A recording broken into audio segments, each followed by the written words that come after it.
तो anime medium in general भरा हुआ है बहुत से फिल्ड अप और पम्प्ड अप एनिमेज से जो आपको गूज बम्स देंगे, एक्साइट करेंगे और शायद आप उन्हें मास्टरपीस भी कंसिडर कर दो। पर क्या सच में एनिमे मीडियम में यही सब है? रोम कॉम, एक्शन, कॉमेडी और it's just a way to escape the reality. हम सब एज अ ह्यूमन एक्सपेक्ट करते हैं कि आज हम कुछ ऐसा देखेंगे जो हमें अपनी रियलिटी से दूर कर सके, and that's what human do. He loves what he seeks. He simply loves what he can't do in real life. I'll prove my point later in the video. But when we talk about peak anime or peak fiction, what does that mean to you? A flashy animation with epic music or BGM behind it, without any message or just to find yourself in an enjoyable situation. Now why मैंने ये सब इतना कुछ कहा? क्योंकि जब anime medium की बात की जाती है इन जनरल तो लोग इसे शक की नज़र से देखते हैं कि ये हमें क्या ही सिखाएगा। बट इन रियलिटी वही लोग मिस आउट करते हैं ऐसी अपॉर्चुनिटीज़ को, उन्हें कहने पर मजबूर करती हैं कि we are not kids who watches anime. Vinland Saga, one of the most famous seinen manga out there and one of the member of 4 pillar in seinen genre, joined by Berserk, Kingdom and Vagabond. But these seinen mangas are carrying a curse with themselves of a bad anime adaptation. And they're a pure example. It is Berserk and Kingdom. But many of you don't even know कि Kingdom के पास एक anime adaptation है और ये अच्छी बात भी है, यही mangas की कमी भी है, but in a great way actually.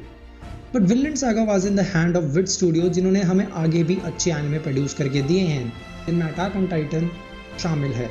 But after season 1 Wit ने इसे छोड़ा और मापा ने इसे पकड़ा and story continues. 借金が帳消しになると思うのか借金も何もあんたはもう終わりだよケテルさん。少しは俺たちみたいな貧乏人の気持ちが分かったかい？どんな理不尽な仕打ちでもあんたは王様に逆らっちゃいけなかったんだ。俺たちがあんたに従ったようにな。からは正義なりだケテルさん。世界はあんたより強いやつのためにあるんだよ。When I ask you what is your favorite genre, then many of you will say action. But why? Why we love action so much? If you say horror, it is understandable. If you say romance, it is understandable. But why action? Why we love someone doing violence and we cannot deny that हमें पसंद है किसी को screen पर कटते देखना और इसी चीज़ को आइडियलाइज करना, क्योंकि as a guy I can say we enjoy action more than anything. We define this feeling as glory. But क्या ये सच में पावर और ग्लोरी का साइन है? You know, Valar Morghulis, all men must die. I think it's part of life and art. If any writer is going to write about war, then I want him to treat war honestly. And one thing I know about war, and anybody can die. It doesn't matter if you're the hero. I think everybody who died in any war thought they were the hero right till the When we talk about war, सब जानते कि war is not a kind thing. और जैसा Song of Ice and Fire के writer George R Martin ने भी कहा है कि war is not a kind thing. ये नहीं देखता कि मेरे अंदर मरने वाला या जान गंवाने वाला बच्चा है, बूढ़ा है या औरत, ये बिना किसी डिस्क्रिमिनेशन के जान ले लेगा तुम्हारी. And we still love that violence aspect of any show more than anything, क्योंकि we love what we seek. We love what we can do in reality. और हमें खुशी मिलती है जब कोई कैरेक्टर ग्लोरी हासिल करता है एट वॉर फ्रंट.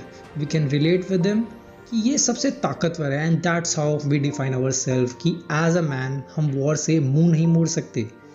जब मैं आपसे पूछूंगा कि why you love attack on Titan, many of you will say because of this action, plot and complex writing. But why I love AOT is because it shows the consequences and aftermath of war. As I said earlier, war is not a kind thing. हम सब इस चीज़ को idealise करते हैं कि war will lead us to glory. जैसा perspective हर Vinland saga का character भी रखता है, क्योंकि इनकी कोई गलती है भी नहीं. ये सेट है वाइकिंग एज में, जहाँ for a man glory is about to kill his opponent. and it shows power of yourself. But when guy like Olmar surrenders in front of King Canute, उसका खुद का भाई और उसकी खुद की फैमिली उससे नफरत करने लगती है और वो मेंशन भी करता है कि now you can make fun of me but मैं सरेंडर करूंगा। और जब भी ओल्ड मास्टर सेवर्कल कहते भी हैं अपने बेटे केटल से कि चाहे तुमने अपनी पूरी संपत्ति गंवा दी पर तुमने एक चीज कमाई है, that your son has evolved into a man। अब आप चाहे मानो न मानो, a man is not who seeks glory by killing someone, a man is the one who changes himself for his surroundings। एक आदमी सिर्फ दूसरों को मार के प्रोटेक्ट करने के नाम पर अपनी पावर या क्षमता का दिखावा नहीं करता। एक आदमी अपने लिए, अपने लव्ड वंस के लिए, उनके भले के लिए अपने आप को समर्पित भी कर सकता है।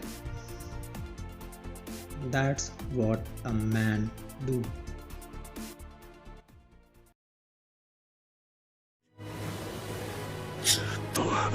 先トールズの言った世界のその先、それがお前の本当の戦いだ。本当の戦士になれ、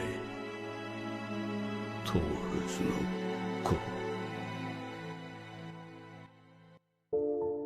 एस्केलेड, अ मर्सिनरी जिसने थॉरफिन के फादर को थॉर्स की हत्या उसकी आंखों के सामने कर दी थी और थॉरफिन अपने अगले डिकेड तक सिर्फ उसी के रिवेंज के पीछे भागता चला गया और एंड में एस्केलेड को अपनी ही आंखों के सामने किसी और के हाथों जान गंवाया देखकर अपनी ही लाइफ की वैल्यू भूल गया।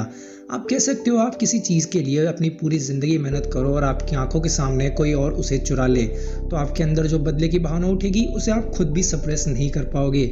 पर क्या ये रिवेंज ज़रूरी है?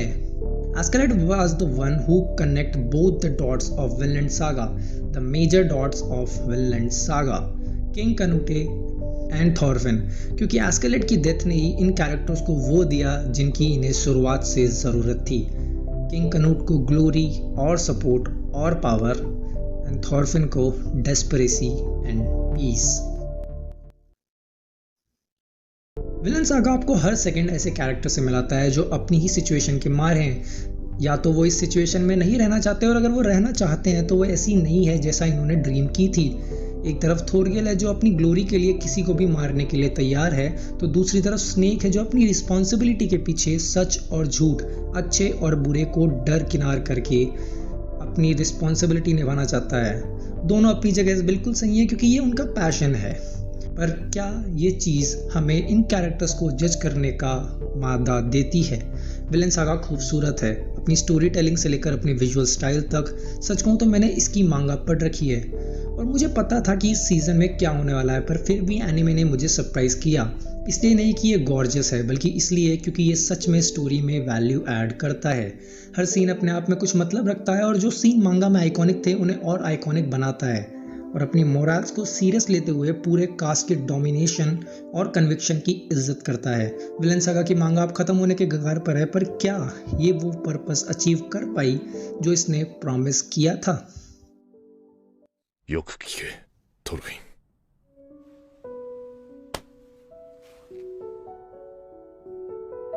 お前に敵などいない。誰にも敵などいないんだ。You have no enemies, no one have। ये लाइन थॉर ने अपने 6 साल के उस बच्चे से कही थी जो उसके फांग को बचाने के लिए हाफडन्स को अपना एनिमी मान चुका था। पर ये लाइन उस 6 साल के बच्चे के लिए एक बोझ से कम नहीं थी।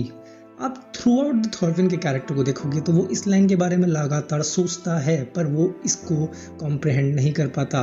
और सीजन 2 के एपिसोड 22 में फाइनली थॉरफिन इस चीज़ को कॉम्प्रहेंड कर पाता है। पर इसका मतलब आप इसके लिटरल मीनिंग में ढूंढोगे तो आपको कभी भी इसका मीनिंग नहीं मिलेगा। Let's toss that question upside down. What is enemy? When we figure that out you will see what it actually means. Enemy is the one जिससे हम जलन रखते हैं, गुस्सा रखते हैं, जो हमारी किसी भी चीज़ को नुकसान पहुंचा रहा है। But you can neglect that by saying it represents cowardness. Now Thors ने जब अपनी आखिरी लड़ाई लड़ी थी एस्केलेड के खिलाफ तो उसने एक भी इंसान की जान नहीं ली थी, बिकॉज वो लड़ा पर अटैक करने के लिए नहीं, अपने आप को डिफेंड करने के लिए। And you can also point that out कि क्यों फिर थोरफिन अपने आप को डिफेंड करने के लिए भी नहीं लड़ता। देन इट सिंपली मीन्स आप विनलैंड सागा के एसेंस को शुरुआत से समझ ही नहीं पाए। Vinland Saga is not about killing someone. Vinland Saga is about to teach you that violence is not only resolve of your problems. I mean, आपको पता होगा जब थॉर्स ने एक स्लेव को बचाने के लिए अपनी सारी बकरियां दान में दे दी थी, या फिर जब थोरफिन और एस्केलेड मार्च के दौरान एक टाउन में रुके थे जहां बोट पर बैठे बैठे थोरफिन ने एक फीमेल स्लेव से कहा था क्या तुम नहीं भाग सकते या फिर इस स्लेवरी से आज़ाद नहीं हो सकते। Then she came out with a reply कि तुम में और मुझ में कोई डिफरेंस नहीं है। And that was right. Thorfinn was a slave to revenge. And sometimes we misinterpret revenge with justice. And it is not justice. Justice is about harmony and revenge is about self-pleasure. But now what it means to have an enemy or not to have an enemy? It means to love unconditionally. I know many of you will say, ओह तू गलत है, ये हो ही नहीं सकता। Now wait, we live in a world जहाँ हम सराउंड हैं डर से, डर अपनों को खोने का, डर अपने लव्ड वंस के बुरा होने का, डर अपनी आज की चीज़ों में बदलाव होने का, और यही डर हमें ट्रिगर करता है इन्हीं चीज़ों को डिफेंड करने के लिए। व्हेन आई से this I really meant it. अगर आपको कभी भी याद है आपको गुस्सा आया है तो वो गुस्सा हमेशा इनसिक्योरिटी से जुड़ा होता है, और ये इनसिक्योरिटी ट्रिगर करता है fear. At the other hand, courage insists us to love people, to love our surroundings, and love is the only tool to restrict fear. Vinland Saga tells us कि पूरा संसार सिर्फ ग्लोरी और power के respect करता है, और थोरफिन का कैरेक्टर अपने जर्नी में हर चीज़ में पाता है कि स्ट्रांग होना is not physically, as Vagabond tell us कि a true powerful man is kind. And to prove my point, here is my favorite scene from Vinland Saga जब किंग कनुटे और विलीबाल्ड प्राइस्ट डिस्कस करते हैं कि what is true love. According to विलीबाल्ड, जो प्यार हम हमारी फैमिली से, हमारे लव्ड वन से करते हैं, वो is just a form of discrimination. And as an example, Willibald point करता है एक डेड बॉडी की तरफ और कहता है true love can only be found in death. जो बात एक तरह से सही भी है, क्योंकि डेथ निष्पक्ष तरीके से आपको जज करती है, वो डिस्क्रिमिनेट नहीं करती कि आप बच्चे हो, बूढ़े हो, औरत हो, गरीब हो, जवान हो या अमीर। डेथ आना है, डेथ आएगी। और इसके जवाब में प्रिंस कनुटे रिप्लाई देते हैं कि ट्रू लव वो है जो एक सन धरती से करते हैं। वो अपना कार्य बिना किसी एक्सपेक्टेशन के पूरा करते हैं और बदले में कुछ नहीं मांगते। पर इन एग्जाम्पल में एक चीज़ की कमी है, जो है विल पावर। मतलब स्नो और सन, इवन डेड बॉडी खुद नहीं चुनते कि उन्हें अर्थ के लिए भला करना है। उनको वो कार्य असाइन हुआ है गॉड की तरफ से, और वो कार्य लगातार करते जाते हैं। जबकि in true love we choose to sacrifice on our own will. और यही चीज़ थोर्स ने की जब उसने अपने लैंड को बचाने के लिए, अपने बेटे को बचाने के लिए खुद को सेक्रीफाइस कर दिया। यही चीज़ एस्केलेड ने की जब उसने ब्रिटानिया को बचाने के लिए खुद की जान दे दी। और यही चीज़ थोरफिन कर रहा है अपने सराउंडिंग्स को बचाने के लिए, फाइट नहीं करना। और यही चीज़ सीजन 2 में एक सीन में हमें बताई भी गई थी कि जब थोरफिन चुपके से स्नेक की बुक को सुनता है, इसमें लिखा था not only love those who loves us, love those who are your enemy. Means सिर्फ उन्हें प्यार मत करो जो आपको प्यार करते हैं, प्यार आपके दुश्मन भी डिजर्व करते हैं। दैट्स व्हाई वी से आई हैव नो एनिमी।